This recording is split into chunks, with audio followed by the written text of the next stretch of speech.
It says you're presenting to everyone.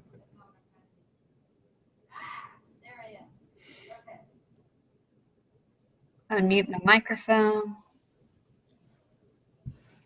Okay. 1 second. Can you hear me?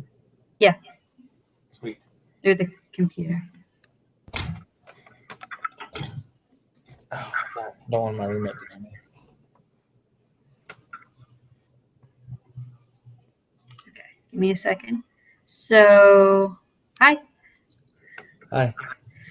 Today we're going to be talking about revenue streams for a health club or fitness center. Let me pull up my little checklist.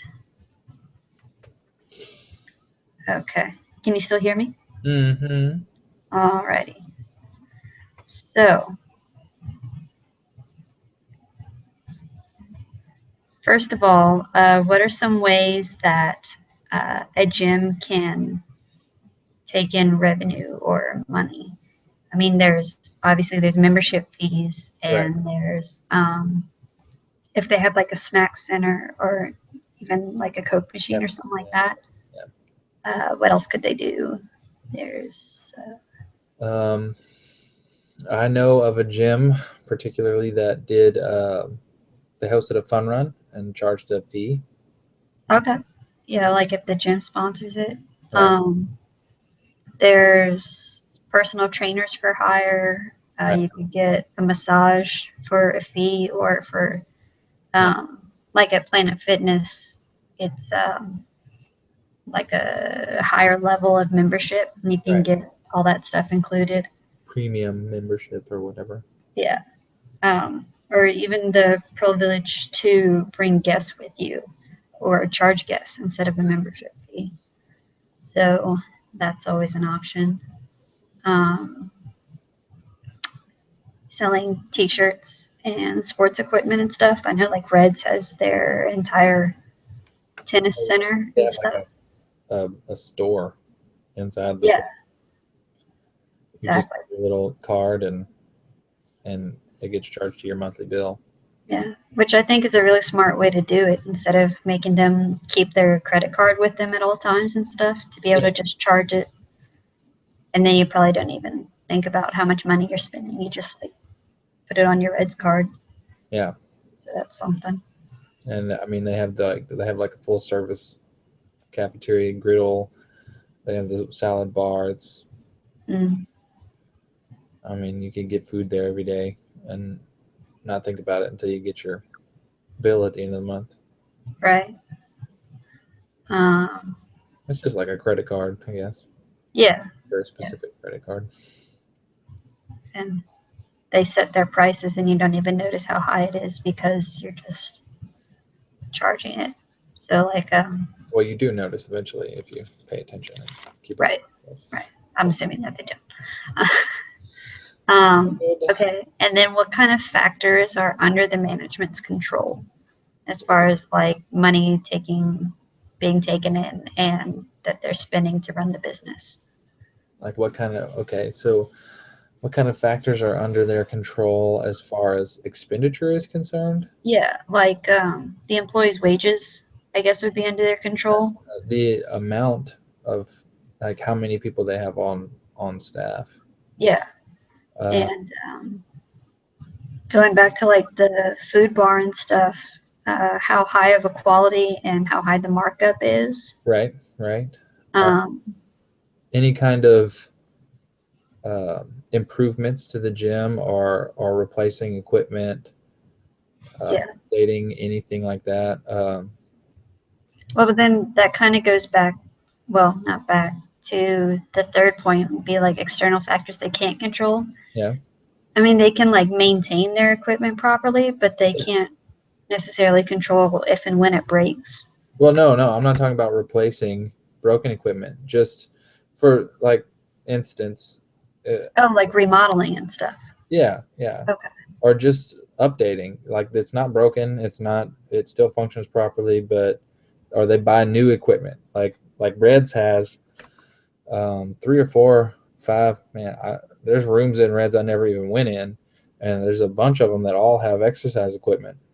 Yeah. And I'm sure some of them are rather old, but I mean, buying more plates for weights, or any kind of that kind of expenditure.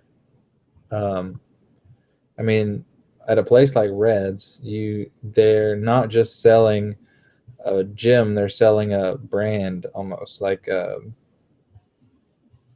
prestige of saying that I go to Reds, and part of that is um,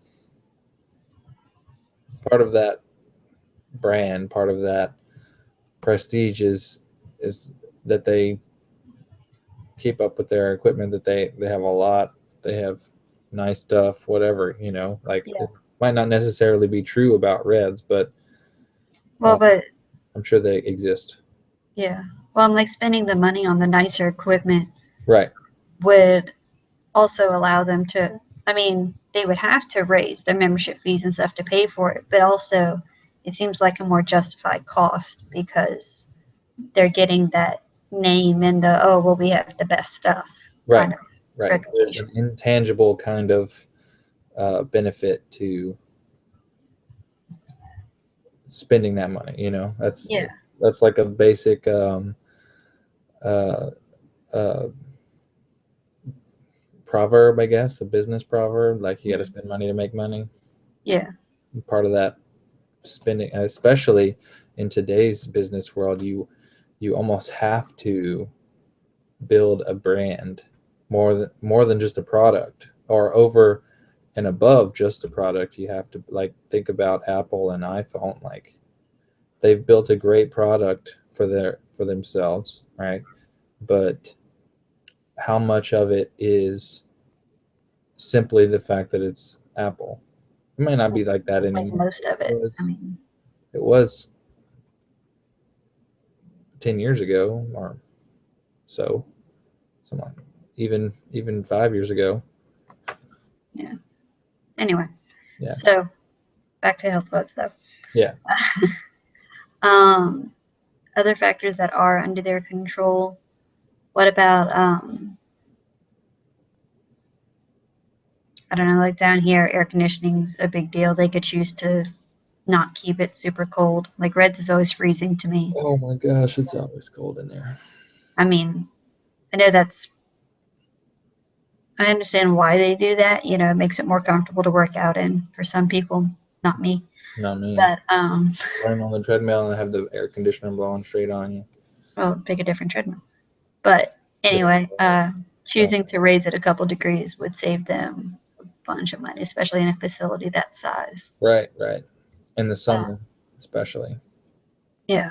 because Well, they've got big ass windows everywhere, but the windows are covered in condensation most of the time because it's the temperature difference is so great. yeah. Yeah, that's Which definitely something they spend probably more money on than they have to. that kind of relates to an external factor, though, talking about like why you can't control the weather. But You can control what you put the AC on. yeah. But like if it's super hot outside and really cool inside, maybe that makes it more appealing for people to come work out during the summer. I don't know. Oh, there's potential there. I don't really know how all that works and stuff. Um, Other factors that are inside their control are same thing as revenue streams almost, like hosting events and stuff like that. Oh yeah. It represents an expense as well as a profit, but it's something that they don't have to do. I think that'd be a huge opportunity for profit. I mean, Yeah, just absolutely. like selling the food in their little cafe or whatever, they could charge whatever they wanted for the catering and for the event space. And Yeah, people have already paid their membership fees, so it's not like you're missing out on business for the night. and you don't even have to. It doesn't have to be open just to members. Whoever pays the entry fee and Yeah, potential. I mean, the whole point of it is to attract members, I imagine. yeah, Even if they don't, it's a one-off kind of thing. If they get 1,000 people involved and there's $5 a ticket, you've vastly, well, I don't know how much it costs to put on one of those events, but yeah. But you get the gist of it. yeah, They adjust the cost of the ticket to whatever. But kind of in that line of thinking, they a lot of gyms offer group fitness classes, and they could choose to either make them like included in the fee or extra or open to the public for even more. yeah, Instead, or like just giving the members a discount. I've heard of places that offer like free classes, Mm-hmm. you know, um, but they won't start until a certain amount of people sign up for whatever it is they're teaching, Mm-hmm. like sign up to pay for whatever it is they're teaching. So, I mean, there's a lot of things you can do that cost that hopefully are representing profit in the end, but Yeah. up in the air. Usually those things work though. I mean, why else do them if they don't? Yeah. I think that'd be a good way to keep your gym kind of interesting and like seem relevant. Yeah. The, I mean, like every gym has weights and treadmills, but if you offered like a P90X class or something like that, or Zumba was like super popular for a while, and to just pay, Pilates, got my breasts all pushed up, look my white. okay, my teacher's going to see this. I'm sorry. That was a reference to a video. Um, um, I mean, maybe lose my train of thought. I'm sorry.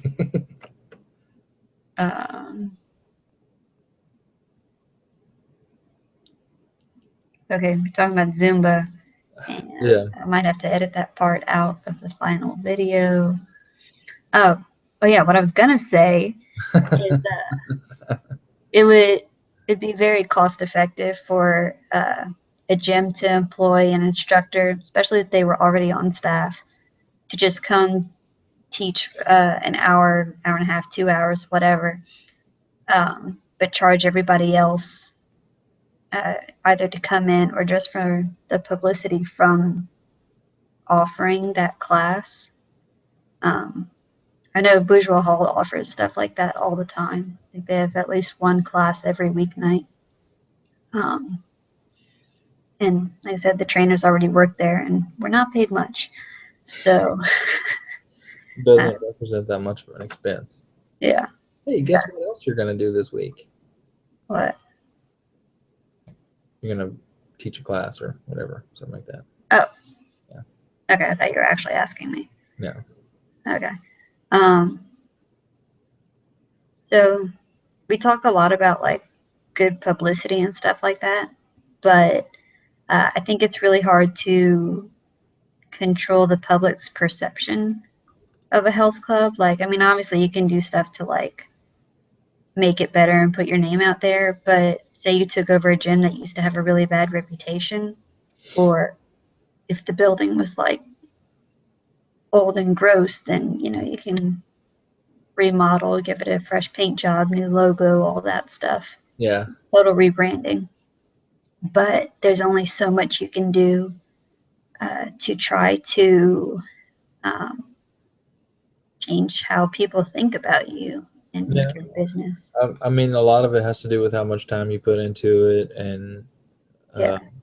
you can spend a lot of money on marketing and make some headway, I think. Yeah.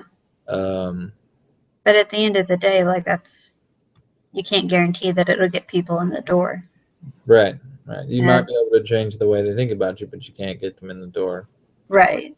Just Yeah, usually people who have bad experiences spread those experiences by word of mouth, and that's like the worst thing yeah. as far as marketing is concerned, or the best, depending on what side you're on.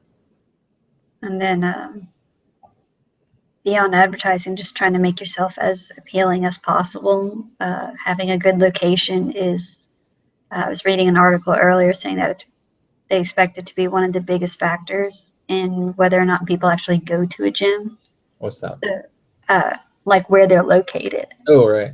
So regardless of like if they buy the membership or not, if they don't want to roll out of bed and drive super far or whatever, they're not going to go. So, I mean, of course, we're in this to make money, but you you want people to actually come also. Well, I don't know.